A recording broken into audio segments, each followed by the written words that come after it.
Hello বন্ধুরা, কেমন আছো? আজকে আমরা সুইট বাইট মার্কসের এপিসোড নাম্বার 7 কভার করব।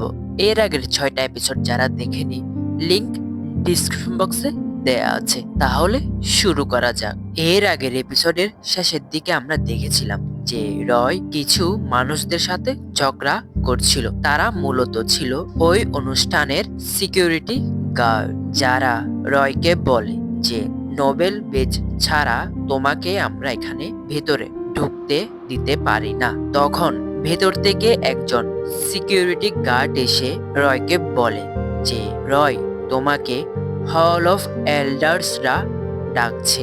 রয় তখন বিল্ডিং এর ভিতরে ঢোকে এল্ডার্সদের সামনে যায়। বন্ধুরা, এই ভ্যাম্পায়ার ওয়ার্ল্ডে মোট 3জন এল্ডার্স রয়েছে, যারা কিনা রয়্যালটি এবং নোবেলিটি পার্সনদেরকে অর্ডার দিয়ে থাকে। যেহেতু রয় একজন নোবেল পরিবারের ছেলে, যা ওই ব্যাচটি ছিল তাদের পরিবারের একমাত্র একটি নিশান, এবং এই ব্যাচটি শুধুমাত্র নোবেল পার্সনদের কাছেই থাকে। তাই হল অফ এল্ডার্সরা রয়কে বলে যে রয়, তুমি যেহেতু তোমার পরিবার নোবেল বেজটি হারিয়ে ফেলেছ, তাই আমরা তোমাকে এবং তোমার পরিবারকে নোবেল পদ থেকে সরিয়ে দিতে বাধ্য হলাম।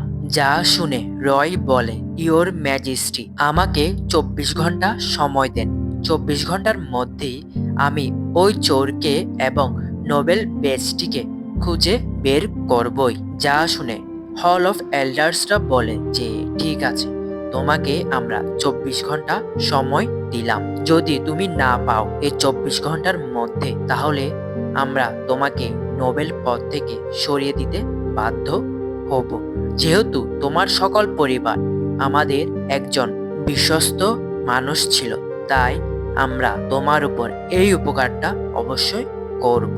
এরপরে অন্যদিকে আমাদেরকে রয়ের বন্ধুটি শিন এবং ওই মেয়েটিকে দেখানো হয়। বন্ধুরা, ওই মেয়েটি আর কেউ নয় বরং জিয়াওশিন, যারা কিনা এই বিল্ডিং এর ভেতরে প্রবেশ করেছে। জিয়াওশিন যখন ওই বিল্ডিং এর হল রুমের মধ্যে যায়, তখন সে কমিটি মেম্বার সেননাইকে দেখতে পায়। তখন জিয়াওশিন গিয়ে সেননাইয়ের কাছে জিজ্ঞাসা করে যে তুমি কেন এমন করেছো? তখন সেননাই বলে যে আমি রয়কে নোবেল পদ থেকে সরাতে চাই, যার কারণে আমি তোমার ব্যবহার করেছি। আর একটি কথা শুনে রাখো, আমার আসল নাম সেননাই নয় বরং উইল। সেটি বলার পর যখন উইল জিয়াওশিনকে মারতে যাচ্ছিল, তখনই সেখানে উপস্থিত হয় রয়। বন্ধুরা, বিল্ডিং এর মধ্যে রয়ের সাথে তার বন্ধু শিনের দেখা হয়ে যায় এবং শিনই বলে যে জিয়াওশিন এই প্রোগ্রামের মধ্যে এসেছে এবং সে কোথায় আছে সেটা। রয় তা দেখে উইলকে বলে যে তোর সাহস কিভাবে হলো আমার ব্যক্তিগত সম্পত্তির উপর হাত তোলার? যা দেখে জিয়াওশিন অবাক হয়ে যায়, কারণ সে কখনোই ভাবেনি যে রয় তার জন্য এতটা কেয়ার এবং পজিটিভ হবে। তখনই সেখানে উপস্থিত হয় হল অফ এল্ডার্সদের মধ্যে একজন। তিনি আসা মাত্রই উইলের পকেট থেকে রয়ের চুরি করা ব্যাজটি পড়ে যায়।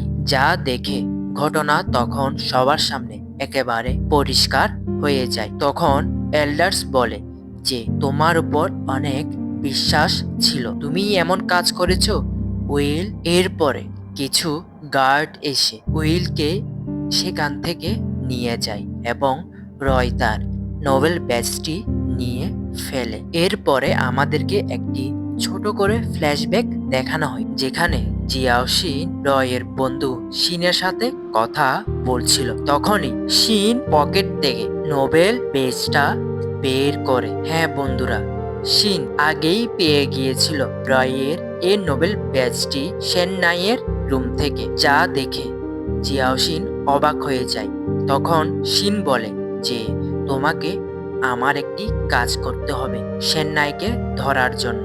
তখন তারা একটি প্ল্যান বানায়, আর সেটি হলো যে চুরি করে যে কোনো উপায়ে সেননাইয়ের পকেটের মধ্যে রয়ের ব্যাজটা রেখে দিতে হবে এবং তখনই আমি হল অফ এল্ডার্সকে সেখানে নিয়ে আসব, যা একেবারে স্বচক্ষে প্রমাণ হবে যে চেন্নাই এই নোবেল ব্যাচটি চুরি করেছে। আর এখানেই এই এপিসোডটির সমাপ্তি ঘটে। বন্ধুরা, এই এপিসোডটি কেমন লেগেছে অবশ্যই কমেন্ট করে জানাবে। আর যদি ভিডিওটি ভালো লেগে থাকে অবশ্যই একটি লাইক করবে। ততদিন এই চ্যানেলটিকে সাবস্ক্রাইব করে এই চ্যানেলটির সাথে থাকতে হবে। আপাততের জন্য গুড বাই।